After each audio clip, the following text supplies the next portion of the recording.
না আমার জামাল ভাই সারাদিনে ব্যবসা যাওয়া না হয়েছে এই এখন এই মূলাগুল বেছে মার্শাল্লাহ পোষা লাগলো। হ্যাঁ জামাল ভাই আবার কি কি বসতে আছো? লস দিয়ে বিক্রি করছো? লস দিয়ে তো বিক্রি করো নাই।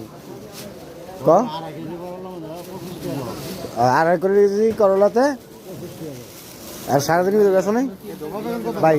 এইটা কই না, আল্লাহ যা দিছে আলহামদুলিল্লাহ। 2 টাকা দিলেও দিছে, 10 টাকা দিলেও দিছে।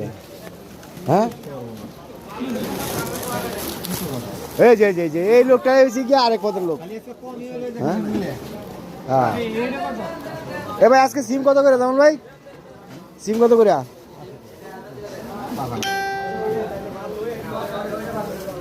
যাক ভালোই হয়েছে, ভালোই হয়েছে। আর শীতের দিন সবজি না খেলে কাজ না।